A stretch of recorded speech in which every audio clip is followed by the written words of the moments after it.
Swami ji, power yoga का session हो जाएगा तो फिर हम लोग ज़रा सा प्राणायाम पे आते हैं कि चूँकि लीवर और किडनी के जो दुश्मन हैं, गर्मी भी और स्मोकिंग भी, तो लंग्स और कमज़ोर लीवर, इन सारी चीज़ों को प्राणायाम से कैसे हम थोड़ा बेहतर कर सकते हैं, ताकत भर सकते हैं उसके अंदर, क्योंकि सबसे पावर योगा तो होगा नहीं। Less oxygen supply is the main cause of all diseases, and cancer cells cannot thrive in an oxygenated body environment. ये खाली एक स्टेटमेंट नहीं है, बहुत बड़ी ये विज्ञान की कसौटी पर कसा हुआ सत्य है। ये research and evidence based truth है। डीप ब्रीदिंग बहुत जरूरी है। मैं 10 मिनट से लेकर के आधा 1 घंटे तक करने के लिए बोला था प्रारंभ में, और 1-1 घंटा कपालभाति, और 1-2 महीने तो फुल टाइम अनुलोम विलोम, और फिर उपवास ज़्यादा कराते तो पूरे का पूरा एपोप्टोसिस, और एपोप्टोसिस के साथ साथ पूरा एनर्जी का चैनलाइजेशन हम कर लेते हैं, और body mind thoughts emotions energy, बस इतना ही तो ज़िंदगी है। ज़िंदगी के बारे में बहुत तरह से लोग सोचते रहते हैं, और बहुत कम लोग जीवन के सत्य को जान पाते हैं। जीवन अनादि और अनंत के प्रवाह के बीच में बहती हुई एक नदी की धार है, वह इसमें प्राणायाम के रफ्तार अपने अच्छे करके बना के रखना, फिर देखो जीवन पथ बड़ा सुगम होगा। नहीं तो हर कदम पर बाधाएं, संकट, मुसीबत, चुनौतियाँ हैं। आप विजयी बनकर के उभरेंगे। रोज कम से कम भस्त्रिका, कपालभाति, अनुलोम विलोम, भ्रामरी उद्गीत तो हमारे स्वामी जी, निरंजन जी, परमजीत जी, उधर ज्योत्सना जी पूजा, श्रुतिका जी कर लेंगे। मीनाक्षी पूजा और श्रुतिका के साथ सारे दर्शक जो हैं प्राणायाम कर रहे हैं, और हम लोग जरा आप सवालों की तरफ बढ़ लेते हैं। पहला सवाल स्वामी जी मुंबई से अरुण का है। स्वामी जी, अरुण प्रसाद फ्रॉम मुंबई। मेरे सीने में जकड़न रहता और गैस के मारे तो बहुत परेशान रहते, उपाय बताएं। ओहो, तो मेरे भाई एक तो अरुण जी, आप भस्त्रिका पूरा करना, अकड़न दूर हो जाएगी। इसके ऊपर थोड़ा दिव्य धारा, पतंजलि बाम और लगा लेना। कई बार हल्दी, अदरक, लहसुन, प्याज का लेप भी हम बताते हैं, या गरम गरम तेल या घी लगा लिया करो। और जो है थोड़े दिन तक अनार, खजूर और पपीता का सेवन ज़्यादा करना। थोड़ी देर अनाज बंद कर देना, रोटी बंद कर देना, गैस भी ठीक हो जाएगी, और आपकी छाती एकदम टनाटन हो जाएगी, शेर की तरह दहाड़ोगे, दौड़ोगे, हिरण की तरह। रही बात गैस की, गैसर चूर्ण भी है, उसके लिए द्राक्षासव तो मैंने पहले बताया। कब्ज है तो अभयारिष्ट, और कोलाइटिस है तो कुर्जारिष्ट साथ में ले लेना।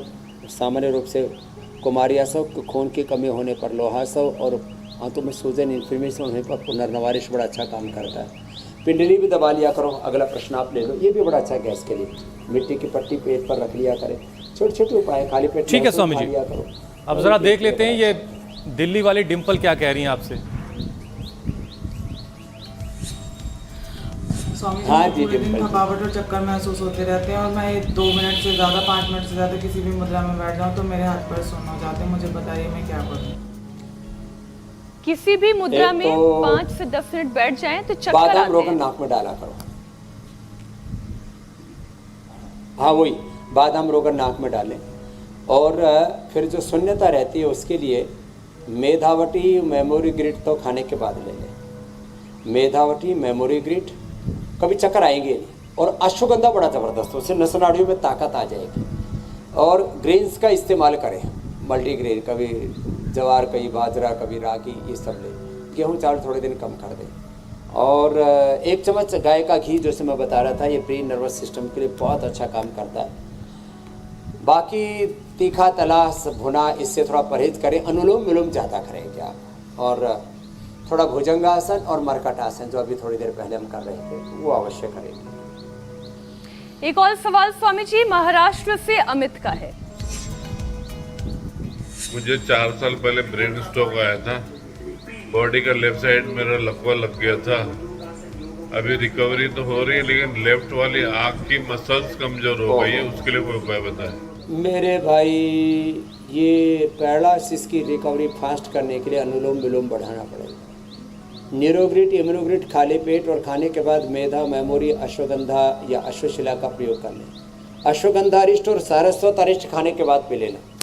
ये वैसे भी शराब में भी आज जो हमारा चैप्टर था तंबाकू सेवन लंबे समय तक करते हैं उनको भी ये सब कंपन होने लगता है, उसके लिए भी अश्वगंधा अरिष्ट सारस्वत अरिष्ट बहुत अच्छा। और ये पैरालिसिस के बाद रिकवरी के लिए भी ब्रेन स्ट्रोक होने के बाद में बड़ा ज़बरदस्त काम करता है। और ये जो ब्रेन स्ट्रोक 3 कारण होते हैं। एक तो बहुत ज़्यादा स्ट्रेस से होता है, एक क्लोट आने से होता है। तो क्लोटिंग के लिए मैंने प्याज का भी प्रयोग किया बताया, और प्याज गर्मी के लिए भी बड़ा अच्छा है, जौ का चने का सत्तू। और पैरालिसिस का एक कारण होता है बीपी बहुत ज़्यादा हाई हो जाए, तो अनुलोम विलोम भ्रामरी उद्गीत मुक्तावटी बीपी ग्रिट लौकी का जूस, ये लौकी का जूस गर्मी से भी राहत दे रहता है। ये अनुलोम विलोम ज़्यादा करें और शीतकारी भी कर लिया करें। ठीक है स्वामी जी, अब वक्त हो गया है कि हम योग चैलेंज की बात कर लें। जो आपने चैलेंज दिया था उसे एक्सेप्ट करते हुए बहुत सारे लोगों ने हम तक वीडियो पहुंचाए स्वामी जी, तो उसमें से कुछ खास चुनिंदा वीडियोस आपको दिखाते हैं। भोपाल, जबलपुर, ग्रेटर नोएडा से, देश के तमाम हिस्सों से ये वीडियोस हम तक आए हैं स्वामी जी।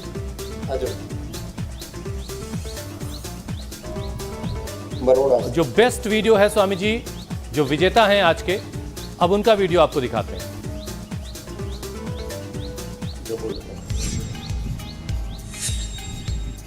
क्या बात। ये चिंतन कुमार हैं स्वामी जी, गुजरात अरावली के रहने वाले। अभिनंदन, चिंतन के लिए बधाई हो। पूरा देश योग में हो रहा है और बच्चों को योग करते हुए, और देखो हमारी जो नई पीढ़ी है, युवा पीढ़ी है, यूथ है, उसको देख के तो मन में खुशी होती है कि हमारा भविष्य सुरक्षित है। अब कल का भी चैलेंज बड़ा ज़बरदस्त होगा। आज भी कहते हैं बड़ी मरोड़ में है भाई, तो आज एक आसनी का नाम मरोड़ आसन है। पैर सामने खोलो बेटा, और अब देखो, अब पैर सामने खोल करके दोनों सीधे हैं। बाएं हाथ से दाहिना पैर, दाएं हाथ से बायां, बायां हाथ नीचे, दाएं ऊपर से ले लिया। अब इसमें से बीच में से निकले और यूं निकल करके, अरे और ये पूरे घूम जाते हैं इसमें। क्या बात है, बढ़िया। ये अब ऐसे घूम जाएंगे, बच्चे इजीली कर लेंगे। आप पूजा इस चक्कर में मत पड़ना अभी। इसमें कोई कैपिंग लगानी है स्वामी जी आपको? नहीं स्वामी जी, इसमें कोई कैपिंग नहीं है। तो चलिए, जिसे भी ये चैलेंज एक्सेप्ट है, हमारे नंबर लगातार स्क्रीन पर फ्लैश होते रहते हैं। अपने वीडियोस बनाएं और हम तक पहुंचाएं। जो बेस्ट वीडियो होगा उसे स्वामी जी की तरफ से इनाम भी मिलेगा।